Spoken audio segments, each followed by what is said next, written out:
Kami percaya Tuhan, kami percaya, kami percaya. Di dalam hadirat-Mu, di dalam hadirat-Mu ada kekuatan, di dalam hadirat-Mu ada kekuatan.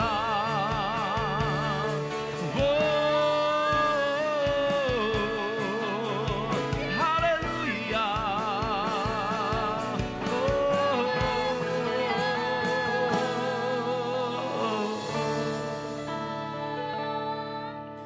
Terima kasih Tuhan, terima kasih Bapa.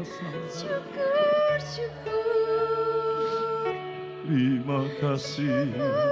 Tuhan. Engkau baik bagi kami. Engkau selalu baik Tuhan. Engkau segala-galanya di dalam hidup kami. Terima kasih. Hamba akan menyampaikan kebenaran firman-Mu. Urapi hamba dan kami semua yang mendengar ya Tuhan. Di dalam nama Tuhan Yesus. Haleluya. Amin. Saya akan mengajak kita membaca firman Tuhan dalam 2 Raja-Raja 4 ayat 1-7. Salah seorang dari istri-istri para nabi mengadukan halnya kepada Elia sambil berseru, "Hambamu, suamiku sudah mati, dan engkau ini tahu bahwa hambamu itu takut akan Tuhan. Tetapi sekarang penagih hutang sudah datang untuk mengambil kedua orang anakku menjadi budaknya." Jawab Elisa kepadanya, "Apakah yang dapat kuperbuat bagimu? Beritahukanlah kepadaku apa-apa yang kau punya di rumah." Berkatalah perempuan itu, "Hambamu ini tidak punya sesuatu apapun di rumah, kecuali sebuah buli-buli berisi minyak." Lalu berkatalah Elisa, "Pergilah, mintalah bejana-bejana dari luar, daripada segala tetanggamu bejana-bejana kosong, tetapi jangan terlalu sedikit. Kemudian masuklah, tutuplah pintu sesudah engkau dan anak-anakmu masuk, lalu tuanglah minyak itu ke dalam segala bejana, mana yang penuh angkatlah. Pergilah perempuan itu daripadanya, ditutupnyalah pintu sesudah ia dan anak-anaknya masuk, dan anak-anaknya mendekatkan bejana-bejana kepadanya, sedang ia terus menuang." Dan selanjutnya ya, saudara, firman Tuhan hari ini saya beri tema Tuhan pakai yang kecil. Ya, Tuhan pakai yang kecil. Kalau kita memperhatikan firman Tuhan dalam 2 Raja-Raja 4 ayat 1 sampai ayat yang ke-7 tentang minyak seorang janda ini, saudara, ini masalah terbesar yang dihadapi adalah persoalan ekonomi, persoalan pelunasan hutang, ya, persoalan perut. Ya, kalau saudara melihat dari 2 Raja-Raja 4 ayat 1 sampai ayat 7. Saudara, saya meyakini ini sebuah tafsiran bahwa sang suami ini seorang hamba Tuhan, dikatakan oleh firman Tuhan, dia adalah hamba yang takut akan Tuhan. Tentu sebagai hamba Tuhan yang takut akan Tuhan, saya meyakini bahwa hamba Tuhan ini tidak berani berhutang, tidak berani meminjam uang kepada siapapun, ya, karena dia takut akan Tuhan, dikatakan. Nah, kenapa ini bisa terjadi? Firman Tuhan katakan bahwa saya meyakini bahwa proses ini terjadi, ya, mereka dililit oleh hutang ketika suaminya sudah meninggal. Tidak ada lagi yang membantu mereka mencari nafkah. Nah, yang menjadi masalah adalah kemungkinan besar dari tafsiran-tafsiran ini mereka sampai hidup seperti ini karena mereka tidak mempersiapkan diri dengan baik selama suaminya masih ada. Ya, sehingga ketika suaminya pergi, suaminya meninggal, mereka nggak bisa berbuat apa-apa. Apalagi anak-anaknya tidak dipersiapkan. Ya, anak-anaknya dibiarkan terus bertumbuh tanpa dipersiapkan secara matang. Sehingga firman Tuhan katakan mereka terlilit oleh hutang dan pada akhirnya para penagih hutang bersiap untuk mengambil kedua orang anaknya sebagai budak. Tetapi Bapak Ibu Saudara yang kasih di dalam Tuhan Yesus Kristus, dalam situasi yang tidak enak ini, dalam situasi yang tidak baik ini, ya, ini situasi yang terjepit, ya. antara melunasi hutang atau anak yang diambil sebagai gantinya. Dan tentunya ketika anaknya diambil, yaitu akan dijadikan budak dan akan menjadi hak dari penagih hutang karena dia tidak mampu membayarnya. Dalam situasi yang seperti ini Bapak Ibu Saudara, ternyata Tuhan itu bekerja secara luar biasa. Amin. Ternyata Tuhan tidak meninggalkan, Tuhan lihat taburan suaminya. Sebagai seorang hamba Tuhan yang takut Tuhan. Tuhan perhatikan istrinya. Dengan catatan apa? Pada akhirnya Tuhan mengirimkan seorang nabi. Ya, yaitu Nabi Elisa. Tuhan kirimkan Nabi Elisa. Dan ketika dia bertemu dengan Nabi Elisa, firman Tuhan berkata bahwa Elisa bercakap-cakap dengan perempuan ini, ya, dikatakan bahwa apa yang dapat kuperbuat bagimu, beritahukanlah kepadaku apa yang kau punya di rumah. Untuk ternyata Bapak Ibu Saudara saya pelajari, ternyata dalam menyelesaikan masalah itu, ya, penyelesaian masalahnya itu justru ada di dalam diri kita sendiri. Bukan di luar. Ternyata selalu Tuhan dalam menyelesaikan masalah, apalagi masalah yang seperti ini saudara, ternyata selalu ada di dalam diri kita. Tuhan tanya, apa yang kamu punya? Nanti kita akan lihat ayat-ayat yang lainnya saudara. Ya, di sini firman Tuhan dengan jelas dikatakan bahwa Nabi Elisa bertanya, apa yang kamu punya? Dan perempuan itu berkata, aku tidak punya sesuatu apapun di rumah. Tidak punya, wajar saudara, memang dikatakan seperti itu karena penagih utang pun sudah datang. Dan dia tekankan begini, kecuali sebuah buli-buli berisi minyak. Kecuali sebuah buli-buli berisi minyak. Berarti hanya satu buah buli-buli berisi minyak. Nah, Elia melihat ini adalah peluang. Peluang di mana Tuhan mampu melakukan mujizat yang besar. Buli-buli dan minyak ini tidak ada artinya apa yang bisa diharapkan untuk melunasi hutang. Tidak ada yang bisa diharapkan. Tetapi ternyata bagi Tuhan, ya, bagi Tuhan lewat nabinya Elisa, lewat hambanya Elisa, ini peluang besar. Nah ini saudara, cara pandang Tuhan dan cara pandang kita sebagai umatnya itu seringkali berbeda. Ya. Seringkali di luar pikiran kita. Ya. Janda ini punya wadah buli-buli dan sedikit minyak. Tuhan mau ajarkan apa ini kepada saya dan saudara? Tuhan mau ajarkan bahwa ternyata setiap masalah yang ada di dalam hidup kita, ternyata ada jalan keluarnya.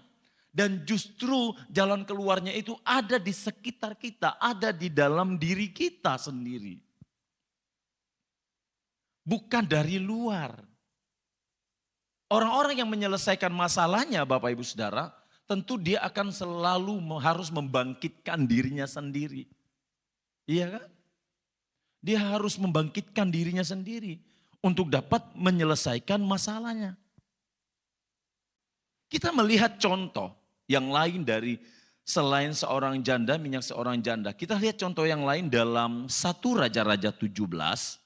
Ayat 7 sampai 16. Tetapi sesudah beberapa waktu sungai itu menjadi kering sebab hujan tiada turun di negeri itu. Maka datanglah firman Tuhan kepada Elia. Kalau tadi Elisa muridnya, sekarang Elia ya gurunya. Bersiaplah pergi ke Sarfat yang termasuk wilayah Sidon dan diamlah di sana. Ketahuilah aku telah memerintahkan seorang janda untuk memberi engkau makan. Ayat 10, sesudah itu ia bersiap lalu pergi ke Sarfat. Setelah ia sampai ke pintu gerbang kota itu, tampaklah di sana seorang janda sedang mengumpulkan kayu api. Ia berseru kepada perempuan itu katanya, cobalah ambil bagiku sedikit air dalam kendi supaya aku minum. Ketika perempuan itu pergi mengambilnya, ia berseru lagi, cobalah ambil juga bagiku sepotong roti. Waktu dia pergi ambil minum belum ada reaksi. Sekarang diminta pergi ambil roti. Ayat 12. Perempuan itu menjawab, demi Tuhan Allahmu yang hidup, sesungguhnya tidak ada roti padaku. Tidak ada roti padaku sedikit pun kecuali segenggam tepung dalam tempayan dan sedikit minyak dalam buli-buli. Nah, sekarang aku sedang mengumpulkan 2-3 potong kayu api, kemudian aku mau pulang dan mengolahnya bagiku dan bagi anakku, dan setelah kami memakannya maka kami akan mati. Sampai di sini dulu saudara. Bapak Ibu Saudara, firman Tuhan memerintahkan kepada Elia pergi kemana? Ke Sarfat, ya kan? Dan firman Tuhan katakan bahwa nanti di Sarfat itu ya ada seorang janda yang akan memberimu makan. Saudara, ini di luar ekspektasi saudara ya. Ternyata janda yang diharapkan untuk memberi makan ternyata gak punya apa-apa. Loh piye toh? Gimana ini Tuhan? Loh Tuhan suruh pergi kamu ke Sarfat, ya suruh Elia, kamu gak usah takut persoalan makan. Coba saudara lihat di dalam ayat yang ke-7 tadi. Tetapi sesudah beberapa waktu sungai itu menjadi kering sebab hujan tidak turun di negeri itu. Maka datanglah firman Tuhan kepada Elia, ya. Bersiaplah, pergilah ke Sarfat yang termasuk wilayah Sidon dan diamlah di sana, ketahuilah aku akan memerintahkan seorang janda untuk memberi engkau makan. Tuhan yang memerintahkan loh saudara. Hermawan, kamu pergi ke sana. Kamu gak usah takut dengan makan minummu. Nanti ada seorang janda yang akan memberi kamu makan. Ceritanya seperti itu kan. Saudara, saya yakin Bapak Ibu Saudara, kalau saudara berada di posisi itu, dan saya mungkin ini kan di luar ekspektasi kita saudara. Loh Tuhan bagaimana sih? Katanya saya disuruh pergi ke sini dan katanya Tuhan jamin, tapi apa yang terjadi? Wong yang jamin saya nggak bisa menjamin dirinya. Benar nggak saudara? Loh si janda Sarfat, Tuhan mau suruh janda Sarfat untuk menjamin makan minum Elia. Sementara dia sendiri nggak bisa menjamin makan minumnya. Minumnya sih bisa, makannya ini yang jadi pertanyaan. Tetapi Bapak Ibu Saudara, Tuhan membuat sesuatu di luar ekspektasi dari Elia. Di luar cara berpikir Elia. Elia sebagai hamba Tuhan dia taat saja. Oke Tuhan, baik aku pergi ke Sarfat. Aku akan melaksanakan apa yang engkau mau. Rupanya cara Tuhan adalah untuk menolong janda Sarfat itu. Yang sedang kesulitan. Yang sedang tidak memiliki apa-apa untuk dimakan. Dan apa yang terjadi Bapak Ibu Saudara, kita semua tahu bahwa ternyata ketika sampai di situ. Dan Elia minta makan, minta minum. Janda di Sarfat ini belum bereaksi. Dia ambilkan, tetapi ketika dia meminta makanan, dia bereaksi. Cobalah ambil juga bagiku sepotong roti. Perempuan itu menjawab, demi Tuhan Allahmu yang hidup sesungguhnya tidak ada roti padaku. Perhatikan, tidak ada roti. Roti kan berarti sesuatu yang sudah jadi. Makanan yang siap disajikan, yang siap diberikan. Perempuan itu menjawab, demi Tuhan Allahmu yang hidup sesungguhnya tidak ada roti padaku. Kecuali segenggam tepung dalam tempayan. Segenggam tepung berarti belum jadi roti. Harus diolah dulu. Harus diolah terlebih dahulu tepungnya untuk disajikan menjadi makanan. Bagi Elia, mungkin Elia udah kelaparan. Tetapi Elia juga diproses kesabarannya. Bagi si janda Sarfat ini, ya opo kalau aku kasih terus aku mau makan apa? Tetapi Bapak Ibu Saudara, dia tahu dia hanya melakukan apa yang diperintahkan. Coba lihat ayat selanjutnya ayat 13. Tetapi Elia berkata kepadanya, janganlah takut, pulanglah, buatlah seperti yang kau katakan. Tetapi buatlah lebih dahulu bagiku sepotong roti bundar. Perhatikan di sini saudara, buatlah lebih dahulu bagiku sepotong roti bundar. Saudara yang kekasih di dalam Tuhan Yesus Kristus, di sini Tuhan mau ajarkan agar si wanita ini mengutamakan hamba Tuhan. Saudara jangan saudara salah artikan ya. Maksudnya di sini saudara jangan salah artikan, oh ya berarti untuk Pak Hermawan, Bu Erni, bukan itu maksudnya. Maksudnya adalah Tuhan mau ajarkan bahwa si wanita ini harus mengutamakan Tuhan terlebih dahulu di dalam hidupnya. Kan firman Tuhan katakan, carilah dahulu kerajaan Allah dan kebenarannya, maka semuanya itu akan ditambahkan kepadamu. Di sini Elia mau ajarkan kepada wanita itu, kamu harus mengutamakan Tuhan di dalam hidupmu. Ya, buatlah dulu kepadaku, ya dahulu bagiku sepotong roti bundar kecil dan padanya, dan bawalah kepadaku, kemudian barulah kau buat bagimu dan bagi anakmu. Bawalah kepadaku. Artinya Tuhan mau ajarkan kepada si janda di Sarfat ini, segala sesuatunya kamu bawa kepada Tuhan untuk didoakan, untuk diberkati. Ini saudara, pesannya luar biasa loh saudara. Pesan dari cerita janda di Sarfat ini luar biasa. Tidak sekedar janda di Sarfat ini terjadi mujizat, tetapi ada edukasi yang besar di dalamnya. Buat anak-anak Tuhan, buat saya, buat saudara, bahwa ternyata ketika kita mengutamakan Tuhan di dalam hidup kita, ketika kita rela memberikan yang terbaik di hadapan Tuhan, hati, karena kan ini berbicara hati saudara, iya enggak? Ini kalau bukan hati enggak mungkin saudara. Loh, masa aku harus berikan kepada Tuhan, sementara aku sendiri? Terus bagaimana dengan diriku, bagaimana dengan anak-anakku? Tuhan sedang mengajarkan soal hati. Soal hati, bukan masalah besar kecilnya yang Tuhan ajarkan. Jadi edukasinya banyak saudara. Bapak Ibu saudara yang kasih di dalam Tuhan Yesus Kristus. Sangat jelas, ya, sangat jelas janda di Sarfat ini mengikuti apa yang Elia perintahkan.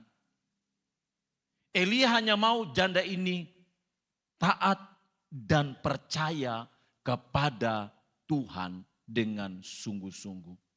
Elia mau buktikan bahwa Tuhan yang dia sembah mampu membuat tepung yang kecil itu menjadi sesuatu yang bernilai, sesuatu yang berharga. Amin saudara.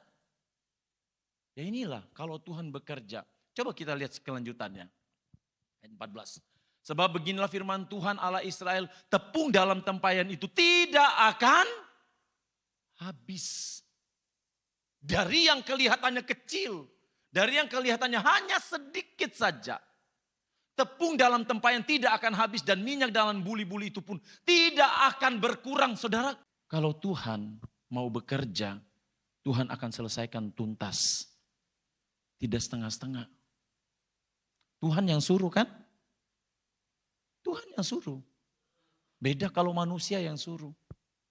Kalau manusia yang suruh, dia menjamin mungkin hanya 1 hari, 2 hari, 3 hari, 1 bulan. Tapi kalau Tuhan yang suruh, dia akan jamin selama-lamanya. Dan jaminannya pasti, amin saudara. Untuk itu mari saudara, jaga hati kita di hadapan Tuhan. Yang berikutnya kita akan melihat Tuhan pakai yang kecil yang bagaimana. Kita lihat anak kecil. Ya, 2 ikan dan 5 roti. Ya, di dalam Matius 14 ayat 13 sampai ayat 21. Jawab mereka, yang ada pada kami di sini hanya 5 roti dan 2 ikan. Yesus berkata, bawalah kemari kepadaku. Diserahkan kan saudara? Tadi janda di Sarfat diserahkan kan? Iya. Jadi harus diserahkan. Bukan masalah besar kecilnya. Jadi dia serahkan. 2 ikan dan 5 roti diserahkan. Lalu disuruhnya orang-orang banyak itu duduk di rumput, dan setelah diambilnya 5 roti dan 2 ikan itu, Yesus menengadah ke langit dan mengucap berkat. Lalu memecah-mecahkan roti itu dan memberikan kepada murid-muridnya. Lalu murid-muridnya membagi-bagikannya kepada orang banyak. Saudara, coba saya mengajak saudara untuk berhayal sejenak. Ya, anggaplah di tangan saya ini ada roti. Ya, anggap di tangan saya. Saudara berhayal sejenak, saya pecah-pecahkan rotinya, saya pecah-pecahkan. Tetapi kok enggak habis-habis? Kira-kira apa yang ada di benak saudara? Pasti saudara akan terkagum. Wow, luar biasa ya. Saya yakin orang-orang yang ada saat itu, khususnya murid-murid Yesus, melihat hal itu. Tetapi saya bukan mau menyoroti soal mujizat, soal orang-orang yang memperhatikan itu. Tetapi saya mau lihat, saya mau bagikan kepada saudara bagaimana Tuhan lewat anak kecil. Sekali lagi, lewat anak kecil yang menyediakan makannya, yang merelakan, memberikan, menyerahkan makanannya 2 ikan dan 5 roti kepada Yesus.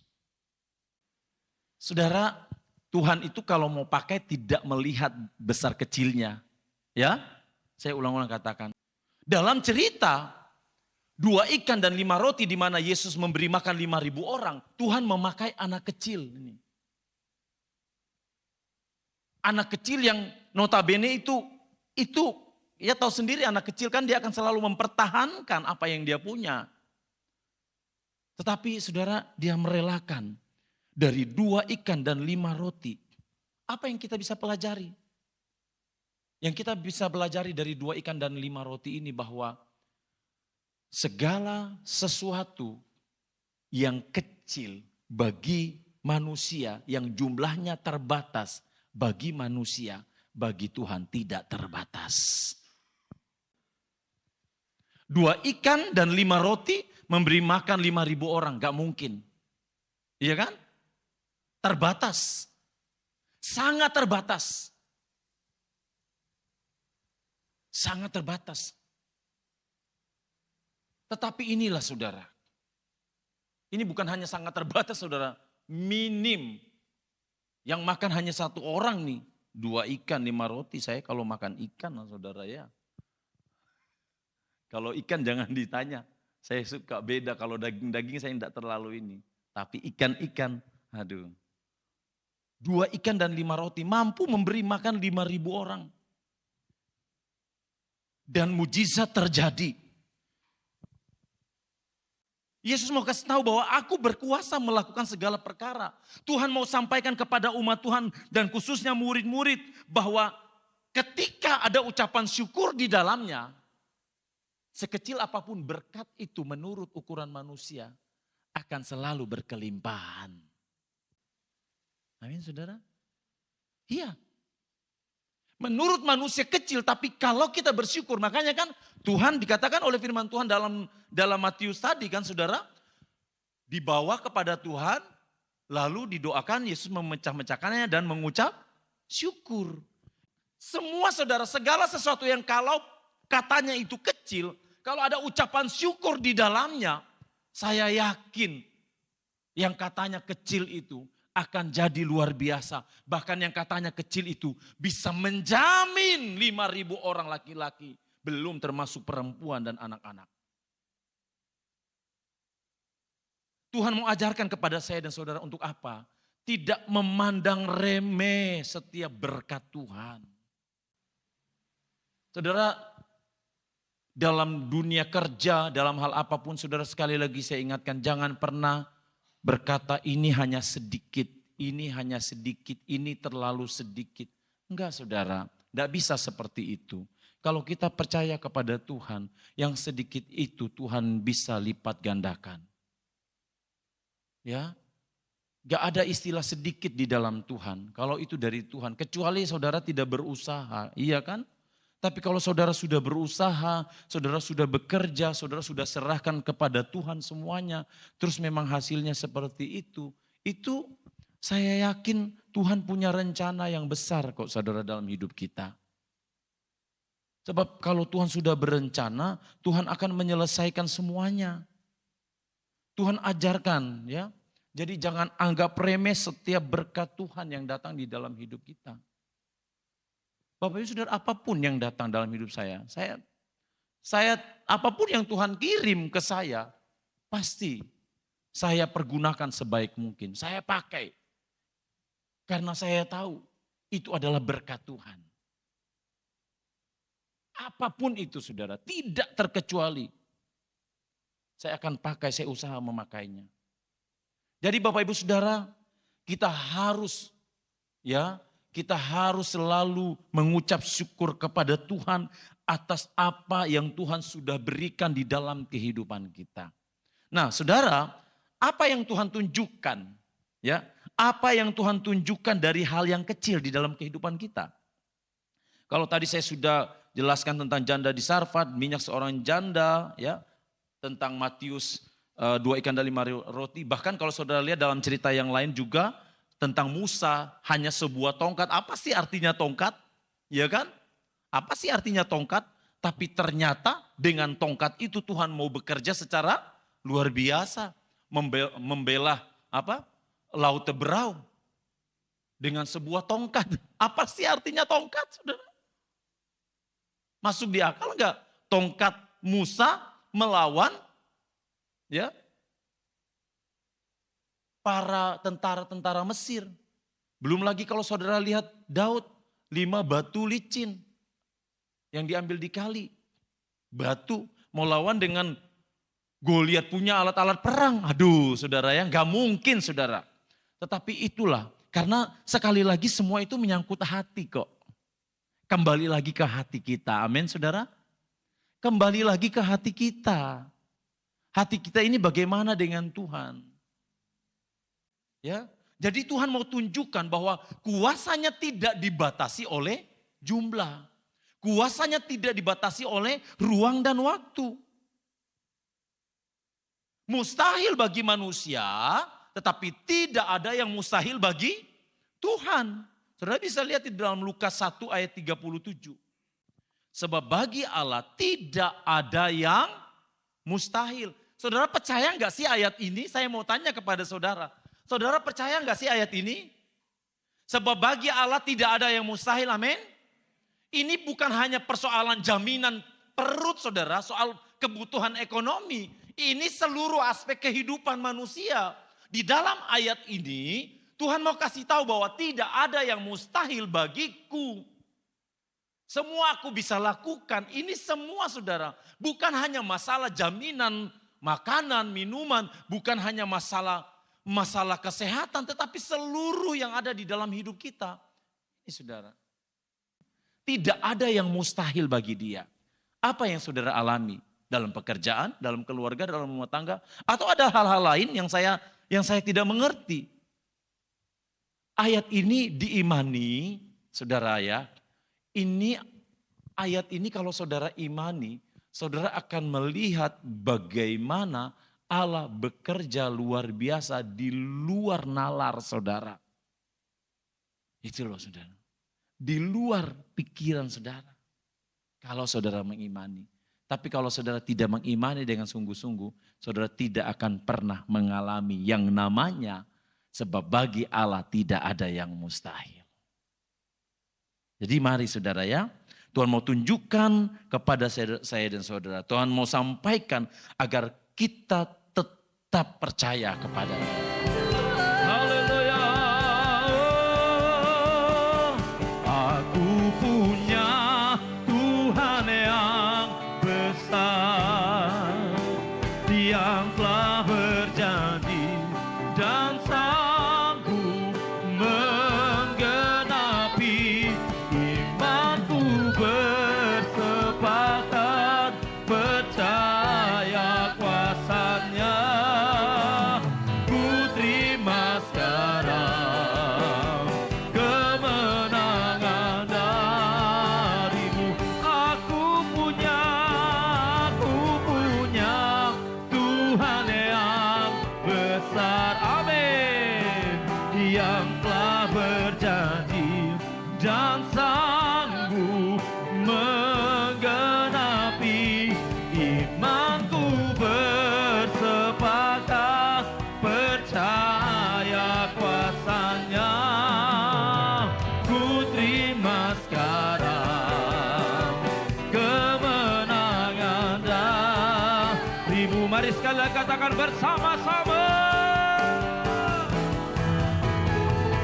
Aku punya Tuhan yang besar, yang telah berjanji dan sanggup menggenapi imanku bersepakat percaya kuasanya. Ku terima sekarang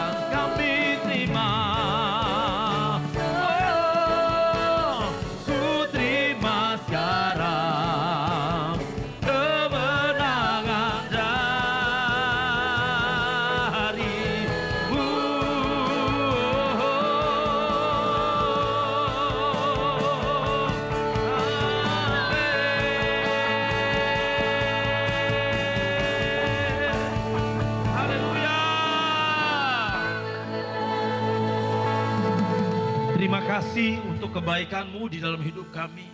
Terima kasih untuk kemenangan yang Tuhan berikan. Terima kasih buat berkat-berkat yang Tuhan berikan. Terima kasih buat jaminan Tuhan. Terima kasih karena Tuhan pelihara kami sampai hari ini. Kami ada sebagaimana kami ada karena Tuhan baik dalam hidup kami. Terima kasih Bapa di sorga, memberkati umat-umat-Mu yang sudah hadir pagi hari ini, yang sudah melayani Tuhan, yang sudah memberikan persembahan-persembahan di hadapan Tuhan, apapun itu Tuhan, yang sudah memberikan hati dalam memuji, memuliakan Tuhan. Engkau memberkati pekerjaan anak-anak-Mu, Engkau memberkati apapun juga yang dihadapi dalam pekerjaan Tuhan, selesaikan dengan cara Tuhan. Engkau memberkati rumah tangga anak-anak-Mu, keluarga dari umat-umat-Mu Tuhan. Yang sakit Engkau sembuhkan, yang lemah Engkau kuatkan, yang susah Engkau hiburkan, semangat yang patah Engkau bangkitkan kembali. Terima kasih Bapa di sorga, bangsa negara kami, kota kami, Tuhan Engkau memberkati. Terima kasih Bapa di sorga, terima kasih sebentar sebentar umat-umat-Mu akan pulang. Sertai di perjalanan, tibakan dengan selamat ya Tuhan. Mari saudaraku, terimalah berkat Tuhan. Kekuatan kasih Allah tercurah di dalam kehidupan saya dan saudara. Anugerahnya melimpah setiap hari. Kemurahan Tuhan turun atas kita di dalam segala perkara. Tuhan melindungi engkau, Tuhan menghadapkan wajahnya kepada engkau dan memberi engkau damai sejahtera. Biarlah engkau pulang dengan membawa kekuatan, kelimpahan dari Tuhan. Dalam nama Bapa, Putra dan Roh Kudus, sama-sama kita yang percaya katakan, amin. Tuhan